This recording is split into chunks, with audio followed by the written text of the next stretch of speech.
Jazakallah khair, Shaykh. So Imam Ibn Qayyim rahimahullah ta'ala says the sixth benefit of dhikr is أنه ينور الوجه والقلب. It gives light. It gives shining light really to the face and the heart. Now, obviously, that's not necessarily a light that is coming out of your face. But when people look at you, they see your face, mashallah, beaming. Like it's really, it's so sweet and so beautiful to look at you. Versus seeing someone, unfortunately, they're indulged in sins that you can tell on their face, it's not the face of a joyful, happy person. And Allah subhanahu wa ta'ala mentioned in the Qur'an, يَوْمَ تَبْيَضُّ وُجُوهٌ وَتَسْوَدُّ وُجُوهٌ. So some faces will be bright and shining with that light. So that is the light that Allah subhanahu wa ta'ala speak about, that be in the dunya and hopefully in the akhirah, inshallah ta'ala. Ibn Abbas radiallahu anhuma mentions al-hasana ضياء في الوجه ونور في القلب. That the good deed is light on the face and light in the heart. And there's a difference between ضياء and nur here. But the point is, there's a brightness in the face, a lightness in the heart. You know, when you see someone who's really down, you can tell that they're down. The light here that's being spoken about is the light of contentment. Is the light of contentment. That this person seems content, right? Like they're at ease. And subhanAllah, that ease is of various levels, but you can see someone when the whole world is crashing around them, and somehow they're still at ease. I think of Salih al-Ja'farawi rahimahullah ta'ala, who was on our screen the whole last Ramadan. Subhanallah, like one video, he's dodging bullets and bombs. And then the next video, he's smiling, big smile on his face, reading the Qur'an, interviewing someone in Gaza, and just like, what is going on here? So that nur is the nur of contentment. That tatma'inul qulub being manifested. And it's meant to actually inspire a sense of envy in you, by the way, but not hasad. It's لو علم الملوك ما نحن فيه من السعادة. Like if the kings knew what we were in terms of happiness, then they would fight us with their weapons, with their swords, to try to get it out of our hearts. So that sa'ada, remember we're talking about happiness, that happiness shows like this person's okay, like they're calm. And that's the thing about the Prophet sallallahu alaihi wasallam. The Prophet ﷺ cried a lot, like he had a lot of concern, but he was always content, alayhi salatu wasalam. And so, how was he always smiling, alayhi salatu wasalam? That smile was not a diplomatic smile. That wasn't a forced smile. The Prophet ﷺ smile was effortless. It's because his heart was full of the remembrance of Allah subhanahu wa ta'ala. Like, was there ever a moment that the Prophet ﷺ was not remembering Allah azza wa jal, thinking about Allah subhanahu wa ta'ala? So the smile was effortless, and it was a reflection of what was in his heart, sallallahu alayhi wa sallam, of the remembrance of Allah. Number 7, he says, rahimahullah ta'ala, of the benefits of dhikr, أنه يجلب الرزق. It really brings about sustenance, rizq from Allah subhanahu wa ta'ala. And Allah mentioned that in the story of Nuh alayhi salam. فقلت استغفروا ربكم إنه كان غفارا يرسل السماء عليكم مدرارا ويمددكم بأموال وبنين ويجعل لكم جنات ويجعل لكم أنهارا. So Allah subhanahu wa ta'ala is telling the story of Nuh alayhi salam, when he went to his people and he said to them, فقلت استغفروا ربكم, seek forgiveness from Allah, say Astaghfirullah, like make dhikr of Allah subhanahu wa ta'ala. فقلت استغفروا ربكم إنه كان غفارا, because he's forgiving subhanahu wa ta'ala. يرسل السماء عليكم مدرارا. If you do that, Allah will send the rain abundantly upon you. يرسل السماء عليكم مدرارا ويمددكم بأموال وبنين. When the rain comes down, you need manpower to cultivate whatever the rain is going to bring about from the ground and from the earth. And He will provide for you money, wealth, and children, manpower, and economic power as well too. يرسل السماء عليكم ويمددكم بأموال ويجعل لكم جنات ويجعل لكم أنهارا. He gives you gardens and rivers. All of this because you sought forgiveness from Allah subhanahu wa ta'ala. So one time I gave a khutbah, remember actually, talking about how can you increase your rizq. And it was around the tax time, basically. Everybody wants to increase the rizq by the tax return. So they want to do whatever they can so they can get as much tax return as they can, alhamdulillah.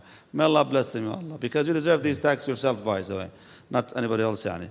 However, one of the means of having extra rizq is forgiveness, seeking forgiveness. When you say Astaghfirullah, Allah subhanahu wa ta'ala will rizq back to you. When you show taqwa of Allah subhanahu wa ta'ala, that's a mean of collecting the rizq as well too. So if you would like your wealth to increase or the barakah of your wealth to increase, then you need to remember Allah subhanahu wa ta'ala abundantly. And this is where the differentiation of the different types of adhkar start to show. The dhikr that brings the most inshirah, openness to the heart, is no doubt as-salah ala Rasulillah sallallahu alayhi wa sallam. If you know, you know. It's really one of those things. Like the Prophet ﷺ talks about all the benefits of as-salah ala Rasulillah, it gives you a sense of ease, right? The dhikr that removes al-ham and removes hardship is al-istighfar. Seeking forgiveness from Allah subhanahu wa ta'ala, because sins cause deprivation, good deeds cause abundance and blessing. وَمَنْ يَتَّقِ اللَّهَ يَجْعَلْ لَهُ مَخْرَجًا وَيَرْزُقْهُ مِنْ حَيْثُ لَا يَحْتَسِبُ. Whoever fears Allah, Allah will make a way out for them and provide for them from ways that they don't expect or that they would have never expected. The Prophet ﷺ said, "Man lazima al-istighfar." It's a narration of Tirmidhi. There's some dispute over, but the meaning is certainly correct. "Man lazima al-istighfar." Whoever is consistent with their istighfar, Allah subhanahu wa ta'ala will make a way out for them from every single trial. وَرَزَقَهُ مِنْ حَيْثُ لَا يَحْتَسِبُ. And Allah will provide for him from ways that he never would have expected. Seeking forgiveness is the greatest way to unblock the paths of rizq and the paths of goodness to your life. Al-Fulayl rahimahullah ta'ala was asked about the preference of al-istighfar over a tasbih. Astaghfirullah and subhanallah. You need both. Sabbih bihamdi rabbika wastaghfir. You need both of these things, tasbih and istighfar. The seeking or the praising of Allah subhanahu wa ta'ala and the seeking of forgiveness. And he likened it, he said, istighfar is like removing the stain. Tasbih is like beautifying the garment. So if you have a big blot on your garment, it doesn't matter how nice the buttons are. You got a big coffee stain on your thobe. You got to get that out first.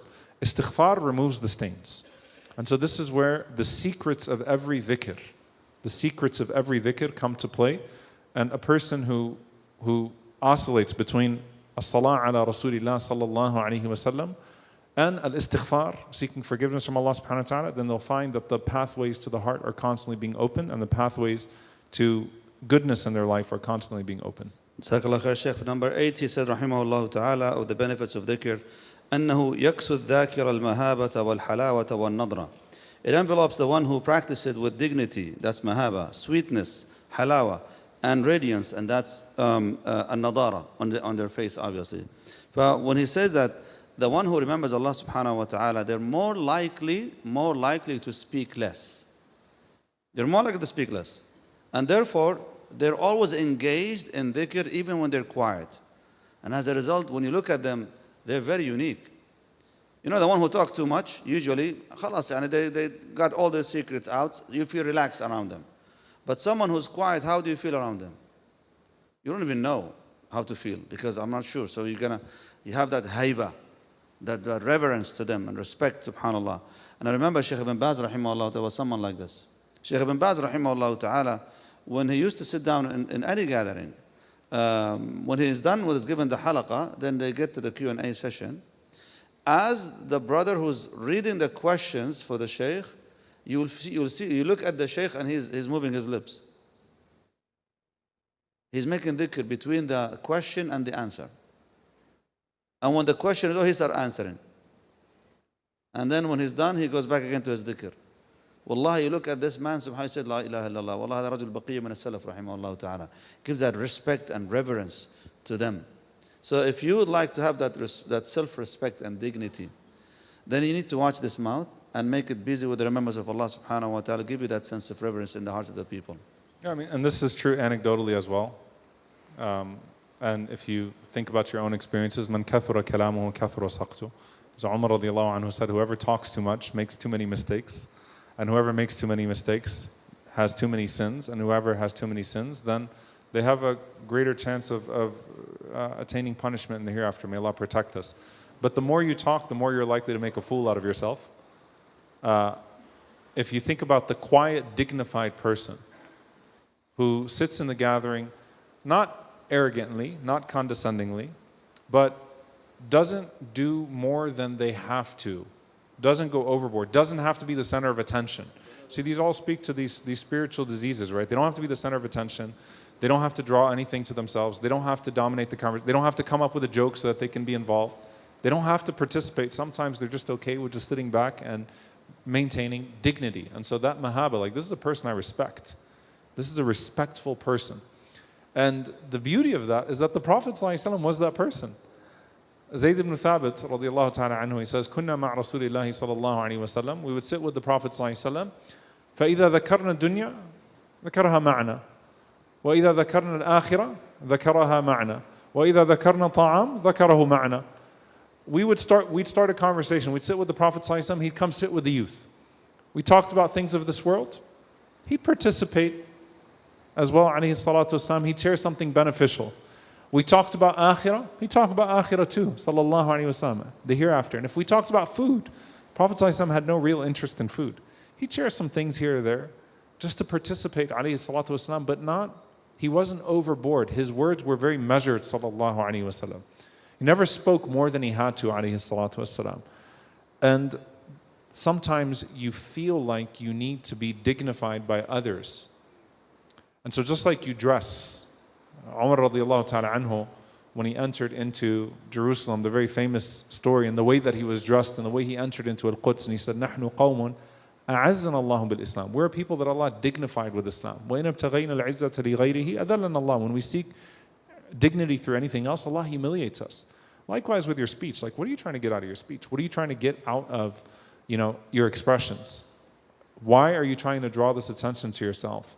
And what is the emptiness that you're trying to fill with other people's appreciation and other people's gaze? Shaykhna, in the world that it's all about noise, that kind of meaningful silence is becoming so rare, subhanAllah. And to be quiet, making that dhikr when everybody else is noisy around you, Allah musta'an, it's very precious. And remind me also when we were students in Medina, and I mentioned that story multiple times, you can tell a freshman student from a senior, depends on how much they talk. So we'll be around the dinner table together, and you'll find the freshman students, they're all yelling at each other, discussing and talking and this and the guy who's about to graduate is digging into his food, minding his own business. So when someone alerts him, he goes, hey, what do you think about this? What he said, blah, blah, blah. He goes, I don't know. Like, what do you mean you don't know? You're about to graduate, you're done. He said, I just don't know. Why? He said, because there is too much to it that you guys don't know yet. Like, I know too much about it that I know my limit. You don't. That's why you talk. And the example for this is just like the ocean. When you're at the shore, at the beach, it's very noisy and very loud. But when you go deep into the ocean, it's so serene and so calm, subhanAllah, until, of course, there is that storm. But there, because it's so deep, you have so much respect to the ocean. You get scared of it. But at the shore, it's so easy, subhanAllah, to play with it and mess with it. Naam.